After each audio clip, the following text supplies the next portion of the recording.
Kisah dakwah Sunan Muria, gunakan kesaktian hingga tembang Macapat. Sumber, https://www.liputan6.com/ Nama Sunan Muria, sangat masyhur di Jawa dan seantero Nusantara. Salah satu dari 9 wali Songo ini juga dikenal sebagai Sunan Muria Abdul Jalil Jakarta. Nama Sunan Muria, sangat masyhur di Jawa dan seantero Nusantara. Salah satu dari 9 wali Songo ini juga dikenal sebagai Sunan Muria Abdul Jalil, yang diyakini menyebarkan agama Islam di Jawa pada abad ke-15 hingga ke-16.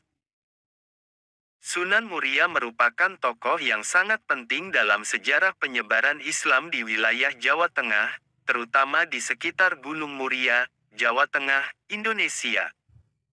Nama aslinya adalah Raden Umar Said atau Mbah Umar Said. Ia adalah keturunan dari Pangeran Brawijaya kelima, raja terakhir Kerajaan Majapahit. Sunan Muria memiliki peran penting dalam mengislamkan masyarakat Jawa pada masa itu, dan pengaruhnya masih terasa hingga sekarang. Sunan Muria dikenal sebagai seorang wali yang saleh dan bijaksana. Ia hidup sederhana dan berdakwah dengan cara yang sangat efektif, menggunakan bahasa dan budaya lokal untuk menyampaikan ajaran agama Islam. Ia banyak mengajarkan nilai-nilai kebaikan, kasih sayang, dan perdamaian kepada masyarakat sekitar. Salah satu tempat yang sangat dihormati dan sering menjadi tujuan ziarah adalah makam Sunan Muria yang terletak di lereng Gunung Muria, di Desa Sarirejo, Kabupaten Kudus, Jawa Tengah. Setiap tahunnya, banyak orang yang mengunjungi makam tersebut untuk berziarah dan berdoa. Sunan Muria merupakan anak dari Sunan Kalijaga melalui pernikahannya dengan Dewi Saroh. Raden Umar Said terkenal akan ilmunya yang sakti, dan terkenal sebagai pencipta tembang Sinom dan Kinanti. Dalam dakwahnya, Raden Umar Said lebih menekankan dakwahnya kepada kaum nelayan, pedagang dan rakyat jelata. Menginjak dewasa, Raden Umar Said menikah dengan Dewi Sujinah yang merupakan putri dari Sunan Mudung, Raden Usman Haji.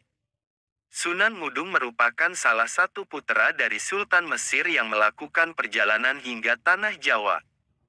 Sunan Mudung sendiri merupakan ayah dari Sunan Kudus. Dari pernikahannya dengan Dewi Sujinah, ia dikaruniai putra bernama Pangen Santri atau Sunan Ngadilangu. Mengutip hidayatuna.com, menurut beberapa kisah, Raden Umar Said juga mempersunting Dewi Roroyono yang terkenal akan kecantikannya. Dewi Roroyono merupakan putri dari Sunan Ngerang, seorang ulama terkenal di Juwana yang memiliki ilmu kesaktian yang tinggi, serta merupakan guru Raden Umar Said dan Sunan Kudus. Kecantikan Dewi Roroyono ini menimbulkan pertumpahan darah, di mana adik seperguruannya, Kapak, menculik Dewi Roroyono yang kemudian menyerang dan mengerahkan Aji Pamungkas kepada Raden Umar Said, namun hal itu justru menjadi serangan berbalik dan mengenai Kapak hingga ia tewas.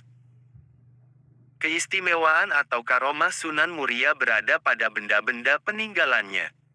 Di antaranya adalah pelana kuda yang sering digunakan masyarakat sekitar Gunung Muria dalam meminta hujan saat terjadi kekeringan. Ritual meminta hujan tersebut bernama Guyang Cekatak atau memandikan pelana kuda dari komplek Masjid Muria sampai mata air Sendang Rejoso. Di sini pelana kuda dicuci dan kemudian dipercikan ke warga yang selanjutnya berdoa dan sholat meminta hujan. Ritual diakhiri dengan makan bersama berupa sayuran, opor, gulai kambing dan dawet.